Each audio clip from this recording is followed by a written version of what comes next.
ये तथ्य कोई भी राजनीतिक उद्देश्य से नहीं है, ना ही इसका उद्देश्य जाति धर्म को लेकर हिंसा फैलाना है। ये तथ्य दबी हुई अनकही इतिहास के बारे में लोगों को अवगत कराने के लिए है।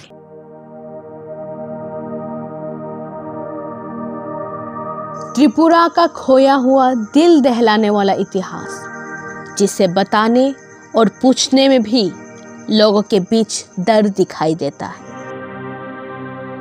त्रिपुरा के महाराज वीर विक्रम किशोर माणिक्य ने सन 1931 को कुल 2170 वर्ग मील जमीन त्रिपुरियों के लिए रिजर्व घोषणा किए थे।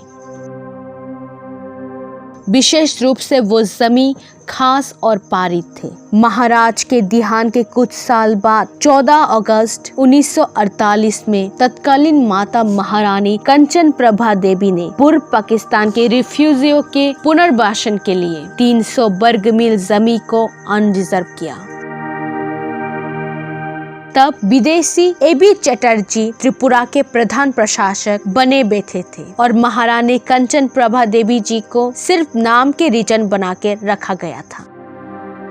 त्रिपुरा के महारानी ने केवल 300 वर्ग मील जमीन को अनरिजर्व किया था, लेकिन एबी चटर्जी ने इस तरह से मैप को तैयार किया कि व्यावहारिक रूप से एक बारीक क्षेत्र को अनरिजर्व कर दिया गया था।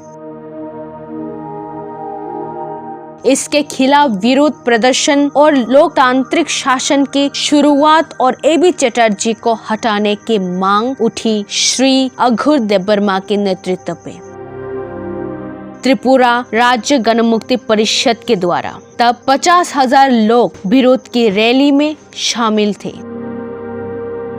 ओमाकांता एकेडमी पे इसे लेकर मीटिंग भी किया गया था। 1947 को अगरतला में धारा 144 लागू था और श्री अघोर देबबर्मा के नाम पर गिरफ्तारी का वारंट भी लागू था।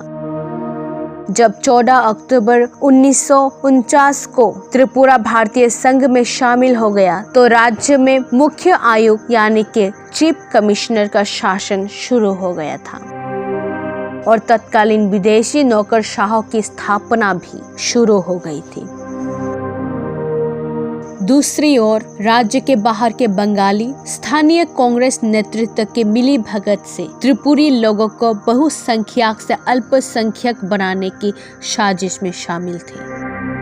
तत्कालीन डीएम रंजीत घोष की भूमिका विशेष रूप से महत्वपूर्ण था कम्युनिस्ट विनाश के नाम पे त्रिपुरी लोगों के हत्याओं पर। त्रिपुरी लोगों को विभिन्न झूठे मामलों में फंसाया जाता था और राज्य में त्रिपुरियों के शारीरिक उत्पीड़न से छुटकारा पाने की उम्मीद में पुलिस को स्वतंत्र रूप से त्रिपुरियों को लूटने की अनुमति दी जाती थी। ये तथ्य 7 नवंबर 1981 में प्रकाशित किताब त्रिपुरा दंगा से लिया गया है, जिसका लेखक है अघोर देबबर्मा। इस किताब के सभी पन्ने तत्कालीन सीनियर एडवोकेट बीरचंद्र देबबर्मा द्वारा जांच किया गया है। इस किताब को भारत की सबसे ज्यादा प्रकाशित मुंबई के दैनिक अंग्रेजी पत्रिका द हिंदू में भी प्रकाशित किया गया था।